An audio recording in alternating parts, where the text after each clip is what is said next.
सत्यवती पुतली की कथा। यदि आप मेरे चैनल में नए हो तो मेरे चैनल को सब्सक्राइब करें, शेयर करें और लाइक करें। धन्यवाद। राजा भोज दोबारा सिंहासन पर बैठने के लिए आगे बढ़े। तभी 16वीं पुतली सत्यवती सिंहासन से बाहर आई और राजा भोज को गद्दी पर बैठने से रोकते हुए कहा, हे राजन, मैं आपको राजा विक्रमादित्य का एक किस्सा सुनाऊंगी। अगर आपको लगता है कि आप भी उतने ही महान हैं, तो इस सिंहासन पर बैठ जाना। इतना कहकर 16वीं पुत्री सत्यवती ने कहानी सुनाना शुरू किया।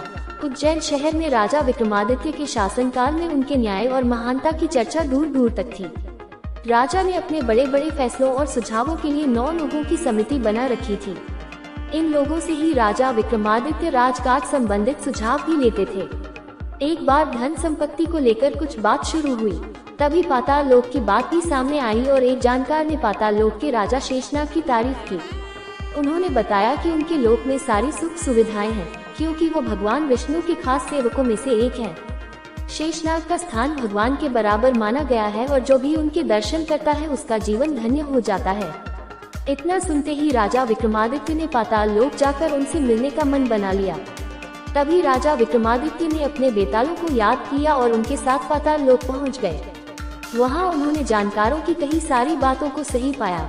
जब शेषनाग को राजा विक्रमादित्य के आने की खबर मिली तो वो उनसे मिलने पहुंच गए। राजा विक्रमादित्य ने शेषनाग को नमस्ते करते हुए अपना नाम और पाताल लोक आने का कारण बताया। राजा विक्रमादित्य की बातें सुनकर और उनके व्यवहार से शेषनाग इतने खुश हुए कि राजा विक्रमादित्य को जाते जाते उपहार के तौर पर 4 चमत्कारी रत्न दिए। चारों रत्न की अपनी अपनी खूबी थी। पहले रत्न से मनचाहा धन, दूसरे रत्न से मनचाहे कपड़े व गहने, तीसरे रत्न से किसी भी तरह की पालकी, घोड़ा या रथ और चौथे रत्न से मान सम्मान मिल सकता था। रत्न मिलने के बाद राजा विक्रमादित्य ने शेषनाग को प्रणाम किया और अपने बेतालों के साथ राज्य लौट गए। चारों रत्न लेकर राजा विक्रमादित्य अपने राज्य में प्रवेश कर ही रहे थे कि रास्ते में उनकी मुलाकात एक ब्राह्मण से हुई। ब्राह्मण ने राजा से पाताल लोक की यात्रा के बारे में पूछा। राजा ने वहाँ हुई सारी बातें बता दी। सब कुछ जानने के बाद अचानक ब्राह्मण ने राजा से कहा कि आपकी हर सफलता में प्रजा का भी सहयोग होता है। ब्राह्मण की इस बात को सुनते ही राजा विक्रमादित्य उनके मन की बात को समझ गए और तुरंत उन्होंने ब्राह्मण को अपनी इच्छा से एक रत्न लेने को कहा। ये देखकर ब्राह्मण थोड़ी उलझन में पड़ गए और उन्होंने कहा कि वो अपने परिवार के हर सदस्य की राय लेने के बाद ही रत्न लेंगे।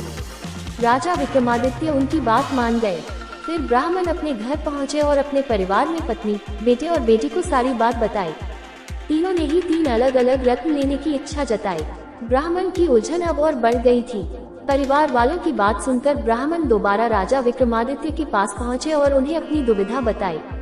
ब्राह्मण की बात सुनते ही राजा विक्रमादित्य ने हंसते हुए ब्राह्मण को 4 रत्न उपहार के रूप में दे दिए। इतना कहते ही 16वीं पुत्री सत्यवती ने कहा, क्या तुम भी इतने दानी हो?